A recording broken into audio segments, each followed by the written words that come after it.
Alright, guys, after having lived in Canada for over 3 years, worked at several companies, and after having run my own business, I'm going to share my inputs on the working lifestyle of Canada.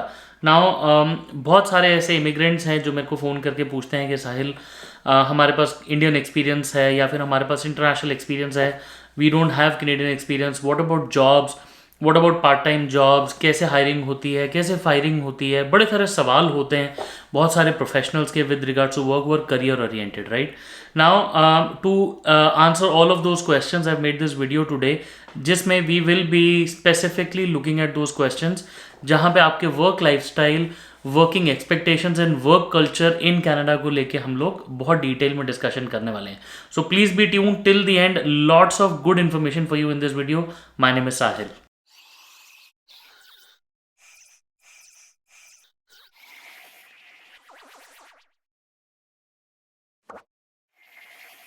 Alright, guys, welcome back once again. My name is Sahil and I'm a regulated Canadian immigration consultant and I practice in Brampton, Ontario. My office is here. If you have to get in touch with me, my number is on the screen and the details are there in the description box. More than happy to connect with you.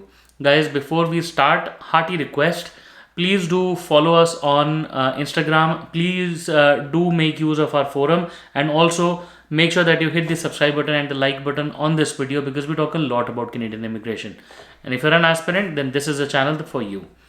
So guys, आज का जो topic होने वाला है वो बहुत ही special है because बहुत सारे लोग जो कनाडा आना चाह रहे हैं under the economic classes, the express entry, the PNPs and all of them, they are all working professionals globally, right? Now Canada आने के लिए जब भी हम बात करते हैं तो बहुत लोग बोलते हैं कि इकोनॉमी बड़ी अच्छी है, मार्केट बड़ी स्टेबल है ना, जॉब्स बहुत अच्छी हैं, बट कोई भी वर्किंग कल्चर को लेके यहाँ पे डिटेल्स कम देता है कि कैसे आपके वर्क प्लेस में काम होता है, कैसे सॉर्ट का कल्चर होता है ना, ऑल ऑफ दैट उसकी इन्फॉर्मेशन बहुत कम है. तो मैंने सोचा कि क्यों ना इस पर एक वीडियो बनाई जाए सो दैट आने वाले बहुत सारे जो हमारे फ्रेंड्स हैं, जो बहुत सारे लोग हैं, व्यूअर्स हैं, जिन लोगों को कनाडा आना है, वो वर्किंग प्रोफेशनल्स, राइट, उनको थोड़ा सा आइडिया मिले कि कनाडा के अंदर काम करना, how is it like to do that, right?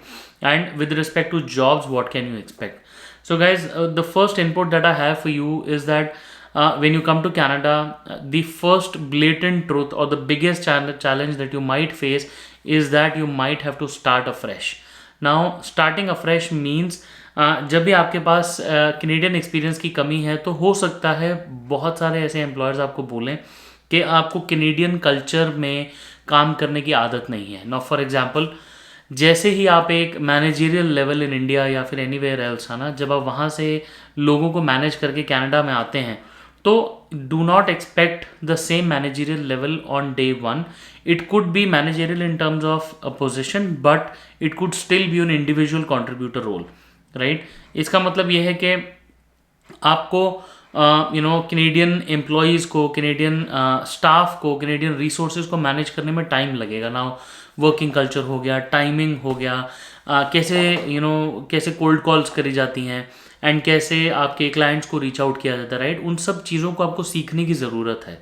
So you might have to undergo a little lower, थोड़ा सा नीचे के लेवल पे स्टार्ट कर सकते हैं, या फिर आपको बिल्कुल ही एक अलग फील्ड में जाना पड़ सकता है टू मेक श्योर दैट आपकी एग्जैक्ट करियर या डोमेन में आपको जॉब नहीं मिल रही है. से you are an IT professional or you are a finance professional, but you are not getting the right job in your field, you might have to undergo a little bit training.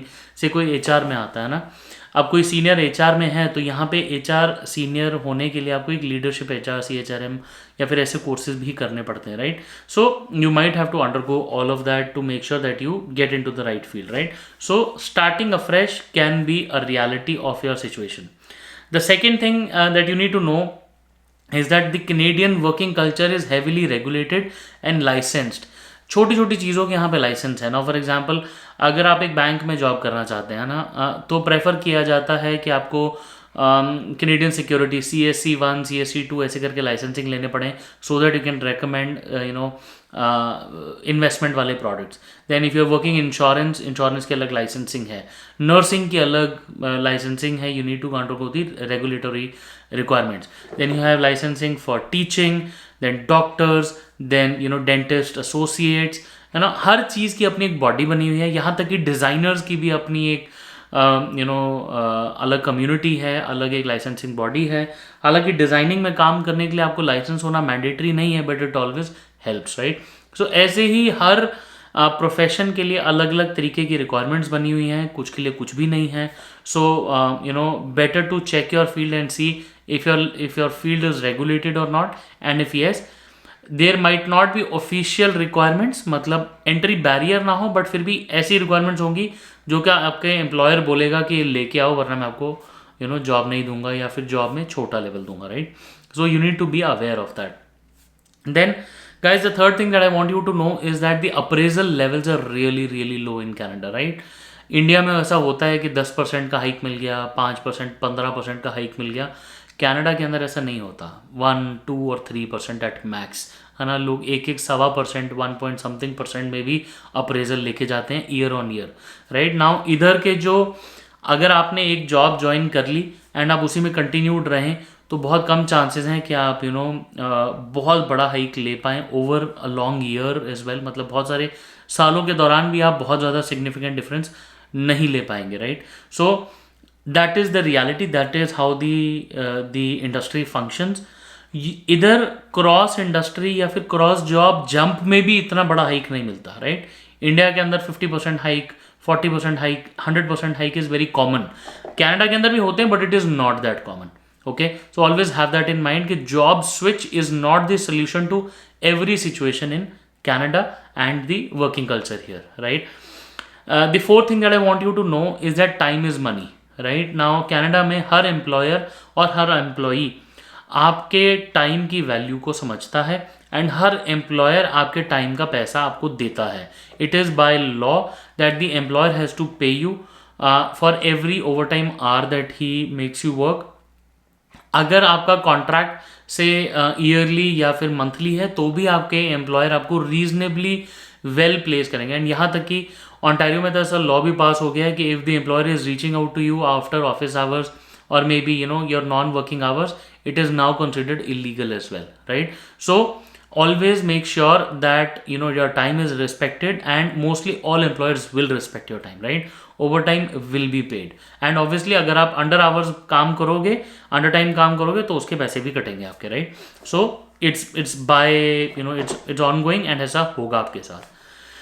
The next thing that you need to know is that आपके paycheque में से heavy taxation कटेगी, right. Now आपको लगेगा कि मैं $1-1.5 लाख की salary लेके जा रहा हूँ घर एनुअली, एंड उसके बाद हाथ में मिला आपको सिर्फ $6,000 या $7,000 annually, right. This is very common. Say if somebody is earning 90,000 to 100,000, right, अगर उसका सैलरी है 100K यानी कि $1 लाख पर ईयर, तो सारी कटा के उसके हाथ में 50, 200, 6,000 के आसपास ही आता है, राइट। ना और भी कुछ डिडक्शंस हो जाते हैं, कुछ कंट्रीब्यूशन हो जाते हैं। हालांकि टैक्सेशन से आपको बेनिफिट्स बहुत मिलते हैं, the government is very helpful, but at the end of the day पैसा तो हाथ में कम ही आता है, right. So that is the blatant truth of that particular situation. The next good part about Canada is that the work-life balance is good. Usually people here are working Monday to Friday, 40 hours a week का एक general work schedule है। जिन लोगों को बहुत ज़्यादा पैसे कमाने हैं, वो लोग 2 नौकरियां भी करते हैं, और कई लोग 3 नौकरियां भी करते हैं, राइट। बट अगर आप if you are generally content in your life, if you are happy with the 40 hour work schedule, and if you are earning good, and in fact if both the members of the family, if you are a married person, are working, generally it's more than enough, and then you get at least your weekends to enjoy, right। now work life balance के अंदर अगर आपका दिन भी से 5 बजे खत्म हो रहा है, तो after 5 your employers will not call you, in fact your clients, your customers, they will not call you, they will not disturb, and if somebody needs attention, they will first send you a message, they will then dare to call you and first ask you for your time, and they'll definitely be apologetic about it, right। so it's very good that you get to maintain your work life balance। the second thing is that a second job in Canada, so that's the that's the 7th point that I have on the list। a second job in Canada, basically a part time job or a side hustle, is very very common। Mostly मैंने जो working professionals देखे हैं जो अच्छे level पे काम कर रहे हैं, मैंने ऐसे बहुत कम लोग देखे हैं जो लोग बोले कि हम लोग सिर्फ एक ही नौकरी करते हैं, या फिर मैंने देखा है कि वो लोग 2-2 नौकरियां करते हुए, से फॉर एग्जांपल कोई जॉब कर रहा है या फिर कोई जॉब करते हो साथ में एक रियल्टर का लाइसेंस लिया हुआ है, कोई इंश्योरेंस बेच रहे हैं, कई लोग मॉर्गेज में काम कर रहे हैं, कई लोग सेल्स में काम कर रहे हैं. A lot of people are driving Uber Eats, and all of those things. They make you good money over the weekends, right? जिन लोगों के पास वीकेंड्स फ्री हैं, कुछ लोग आर्टिस्ट हैं, किसी और तरीके की सेल्स में कर रहे हैं ना, कुछ अलग अलग काम कर रहे हैं. So having a parallel career, side hustle or a parallel job is very common. Your employers will also not mind if you do that, and it is very common here that people do two jobs. Okay. The next eighth point that I have on the list is that constant learning and regular upgradation is a part of the culture.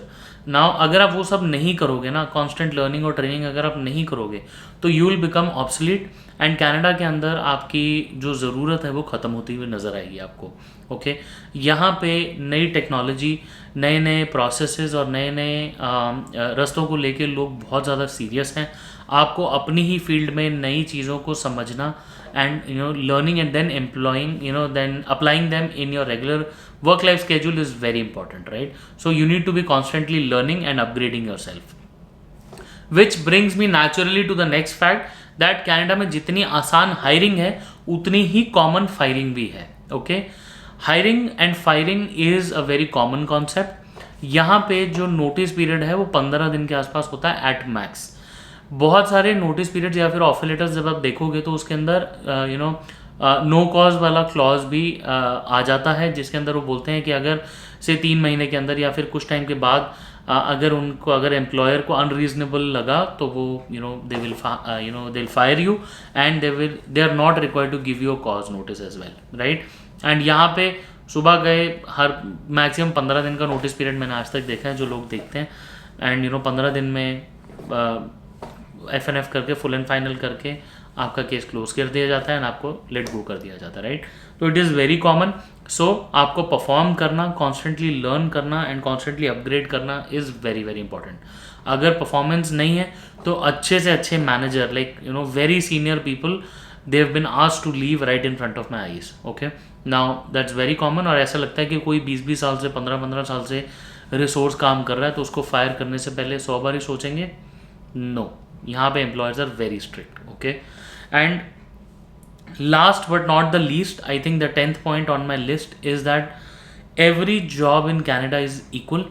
There is no job in Canada that you think is demeaned या फिर below the level. Okay? यहाँ पे एक taxi चलाने वाले की उतनी ही respect है जितनी एक कंपनी के CEO की है. कोई भी तरीके की बाइफर्केशन नहीं है, कोई स्पेशल कंसिडरेशंस नहीं है, कोई स्पेशल लाइंस नहीं है, कोई स्पेशल सिफारिश नहीं होती, ऐसा कुछ भी नहीं है. कुछ भी लेवल की जॉब है ना, देर इज़ नो ऊपर नीचे लेवल. हमारे पास ऐसी डेफिनेशन एग्जिस्ट ही नहीं करती है. सारे साथ में बैठ के एंजॉय करते हैं, सारे साथ में बैठ के बात करते हैं. एक ही कंपनी में full respect to everybody. Where I use to work, delivery के बहुत लोग आते थे. We use to enjoy with everybody and बहुत अच्छे से सब लोग मिलते थे. वेयर हाउस में भी लोग बहुत सारे देखे मैंने जो जॉब करते हैं, वो लोग उतनी ही रिस्पेक्ट के साथ काम करते हैं जितने बाकी सारे कंपनीज में लोग काम करते हैं, right? So it is very common here that people are working at different levels because you might see a person who's working in an office is driving an Uber in the evening, right? So उसको ही अपने लिए 2 level की jobs करनी पड़ रही हैं. In fact उसके लिए कोई लेवल है ही नहीं, उसके लिए वो नौकरी नॉर्मल है, right? So this is a fact that you will learn when you come to Canada, because while you're sitting outside Canada you are not able to understand this figure. Once you reach here, only then you will be able to digest this fact, right? So guys, I hope आपको मेरी ये top 10 list अच्छी लगी होगी, because this is the reality of working in Canada. This is very important for all of you to know. Guys, if you have any questions, feel free to drop in a message. My number is on the screen and the details are there in the description box. Happy to connect with you, and until then, I wish that all of you come to Canada really really soon. Until then, I wish you all the best and I really hope to see you soon in Canada. All the best.